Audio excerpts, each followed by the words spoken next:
Morning everyone, welcome to today's English lesson. We're going to start with a bit of a vocab masterclass, and our target word of the day is question. Well done for joining in with me at home. So let's work out how many syllables the word question has. Let's tap our head. Question. Let's clap it out. Question. Okay, so there is one syllable in this word. So the definition, what does the word question mean? Well, a question is something that you say or you write down when you want to ask someone something. Okay, so we use questions to find out information. And the word class is that it is a noun, so it's sometimes an object. Okay, so a question is something that can be written down or something that we're asking somebody, but it's also a verb. Sometimes it is an action. Okay, you can question people, you can ask people what they are doing. So it can be both a noun and a verb depending on the context that we use the word in. So I've got an example sentence here on the screen for you, and I've got nobody knew the answer to the teacher's question. Okay, so there the teacher's asked a question and nobody knows the answers to it.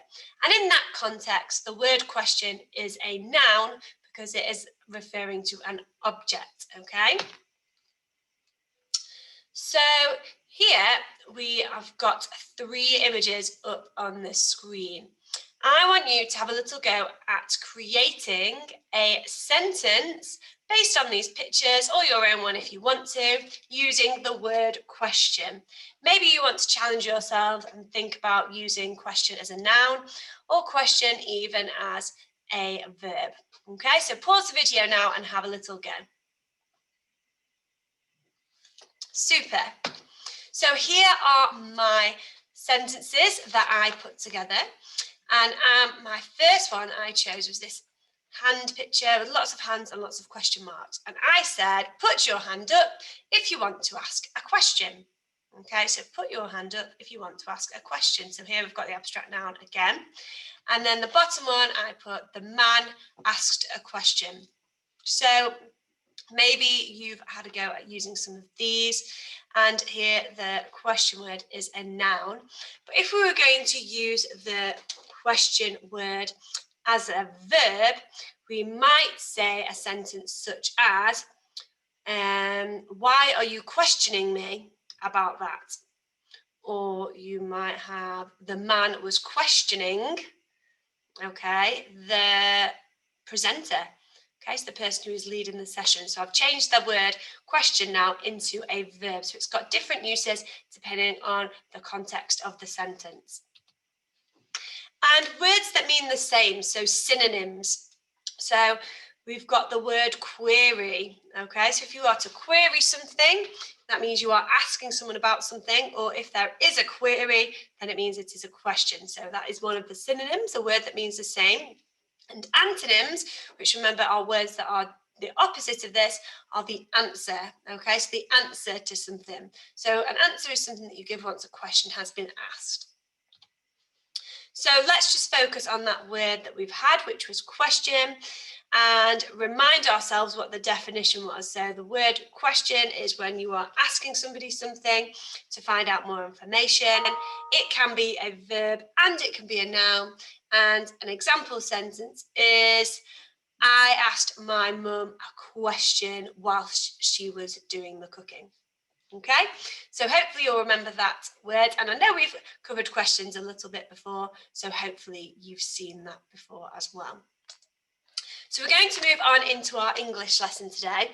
I'm going to start by reading us a little bit more of our story, Bigu. Now, we've already tried to cheer her up, and we've already tried to teach her some real words as opposed to alien words while she's on our planet. So hopefully she's feeling a little bit settled.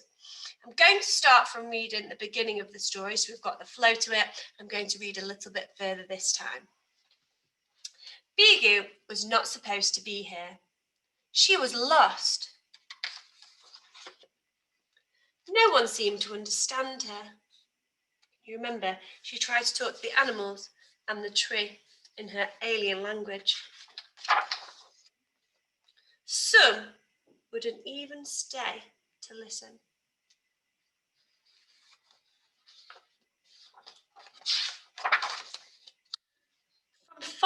way, she thought that she heard her mother calling. Can you remember what it was? Bring, bring, bring, bring.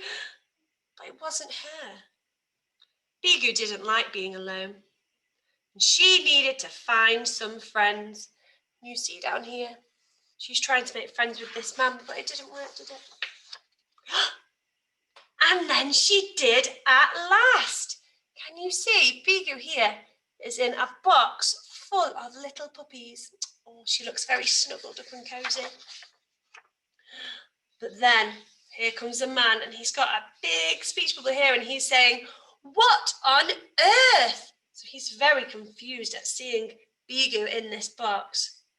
But Bigu wasn't wanted there, it seemed. You see him taking her out. Here Bigu is, walking through the city. I can tell by her facial expression that she is feeling rather glum and rather miserable. Then she thought she'd found the perfect place. Can you see what Bigu is peeking through here? Yes, she's looking at a school playground, isn't she? And it was. Oh, wow. Can you see Bigu having lots of fun, doing some skipping? We even got a hula hoop on her long floppy ears, and all the children are really enjoying playing with her. Uh-oh. But not everyone thought so. What has happened here? The teacher has grabbed Bigu and taken her away from the children. Oh, Bigu is not having a very good time at the moment, is she? I feel like we're coming up with lots of options to try and cheer her up, but then another obstacle gets in her way. Let's have a look and see if we can use some of what Bigu has been exploring in our learning today. So we've said she's feeling a bit sad and a bit miserable, but also I think she might be feeling a little bit confused, because as we've just found out in our story, Bigu is now exploring the city, which, if you remember from our geography lessons, is a place which has lots and lots of people. It's a high population. So there must be lots and lots of things going on around Bigu that must quite confuse her.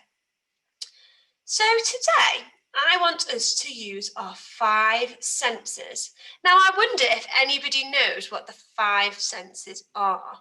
Have a little think. I've got a clue up here on my screen, which is telling you what the 5 senses are. Does anybody know them? Have a little minute to think. So I'm going to tell you what my 5 senses are. Okay. I've got to be able to see, to hear, to smell, to taste, and to touch. Okay, so they are my 5 senses. So the things that I use to be able to enjoy and experience what is around me. Okay, because I can see things around me. I can hear certain sounds around me. I can smell certain things around me. I can taste certain things, and I can touch and feel them as well. So I want us to have a little think today and put our head on as if we are Bigu and think about what Bigu might be able to hear in the city. What might she be able to smell or see in the city? What might she be able to touch or taste in the city? Just pause this video for a second and have a little think. What might Bigu be able to see, hear, taste, smell, etc.? Have a think. Okay. So you might have said that Bigu is able to hear some people. She might hear lots of people chatting, stomping, walking. She might even be able to see them and hear them. Okay, she might be able to, we could say, hear the children. Okay, so you can hear the children chatting, the children screaming. You might even be able to see the children. What about smell? What might you be able to smell in a city? I know, you might be able to smell lots of yummy food, okay? You might be able to smell some smoke or some car fumes because cities have lots of factories that puff out lots of smoke from the chimneys. You might even in the cities hear lots of babies crying. Oof. Okay, so there's lots of other things that you might have written down there as well. They're just a few ideas that I've come up with. So I've come up with these different items or objects, but I want us to think now about what they are doing. So for example, I've got children, okay? So I've said that Bigu may see around her the children, but today I want us to think about what they are doing, okay? So we're going to focus on some verbs today. And I want us to be using the suffix ing. Can you remember what a suffix is? I remember a suffix is something that comes on the end of a word, okay? And it's changing the meaning. It's going to show the present tense as if it is still happening, so continuous present. So we've seen the children, or we've heard the children, but what can we see the children do? I can see the children play, play, play. But then what comes at the end? Remember, we're using that suffix ing, so I'm going to write ing at the end. So I can say that the children are playing. What else might the children be doing? What else could we say that they are doing? The children are chat. Chat, that's a good one. At.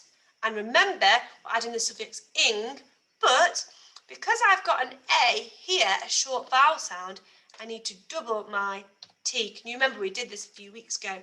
Before I add my ing. Okay, so I've got the children were playing, the children were chatting. What about the cars? What were the cars doing? What could I see the cars doing in the city? Or what might Bigu see the cars doing?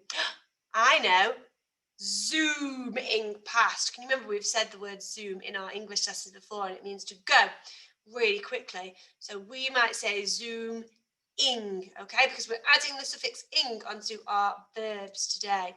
So let me think. How do I spell zoom? Let me check. Zoom,